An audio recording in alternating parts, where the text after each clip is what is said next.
தமிழ் மொழிக்குள் உங்களை வரவேற்கின்றேன். கருத்தை ஆழமா சிந்தித்து உங்ககிட்ட சொல்றது எங்க பொறுப்பு. அதை ஆழமா யோசிச்சு செயல்படுறது நம்ம பொறுப்பு. காலம் மின்னல் வேகத்தில் யுகங்களாக சுழன்றாலும் அதை காட்டும் கடிகார முட்கள் அடங்கி இருப்பது ஒரு வட்டத்திற்குள் தான். பலவிதமான பரிமாணங்களின் பிரம்மாண்டமாக சொல்லப்பட்டாலும் பெண் என்பவள் குடும்பம் என்ற வரையறைக்குள் தான் வாழ்கிறாள். ஒவ்வொரு பெண்ணின் வெற்றிக்கு பின்னால் குடும்ப உறவுகள் இருக்கலாம். ஆனால் அந்த வெற்றி எதை சார்ந்ததாக இருக்க வேண்டும் என்பது அந்த பெண்ணின் கையில் தான் இருக்க வேண்டும். பெண் எனும் பெருந்தகை சந்தோஷமாக இருந்தால் அவள் பேசுவதை யாராலும் நிறுத்த முடியாது. அவ்வளவு குழந்தைத்தனம். அவள் சோகமாக இருந்தால் யாராலும் அவளை பேச வைக்க முடியாது. அவ்வளவு வைராகியம்.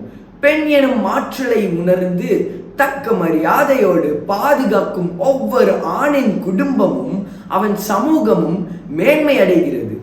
வீட்டின் மரக்கதவுகளும் வீட்டில் இருப்பவர்களின் மனக்கதவுகளும் ஒருங்கே திறக்கட்டும். சமூகம் பாதுகாப்பு உணர்வு தந்து அவர்களை வாரி அரவணைத்துக் கொள்ளட்டும். மென்மேலும் பல வெற்றிகள் அவர்களுக்கு கிட்டட்டும். வாழ்த்துக்கள் என் பெண் தேவதைகளே. பெண்கள் அறிவை வளர்த்தால் வையகம் பேதமை அற்றிடும் காணி என்ற பாரதியாரின் வீரியம் மிக்க வரிகள் கூறுவது பெண்களின் அறிவை வளர்த்தால் இவ்வையகமே அறியாமையிலிருந்து விடுபடும் என்பதாகும். பெண் எப்பொழுதும் எந்த இனத்தினருக்கும் சமமானவள் அல்ல, அவள் ஒரு படி மேல்.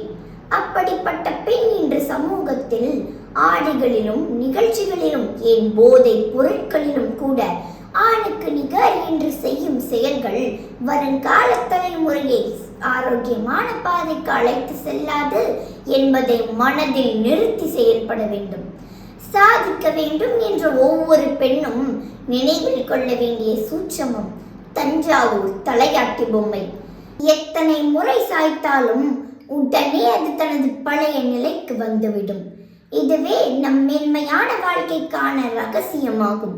வீழ்த்துபவர்களை தாண்டி தனது நிமிர்ந்த நிலையை அடையும் விசையை வைத்திருப்பதே தலையாட்டி பொம்மையின் ரகசியமாகும்.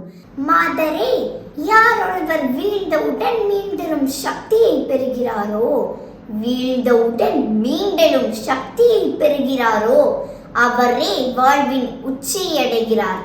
எவ்வளவு பெரிய விசையையும் சமன் செய்து தன் நிலையை அடையும் உந்து சக்தி நம் ஒவ்வொருவரிடமும் உள்ளது.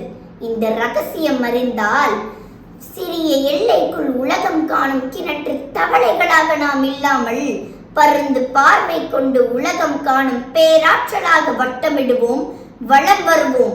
எமது பெண் எனும் பெருந்தகைகளே, நித்தம் நித்தம் சாதனை செய்வோம்.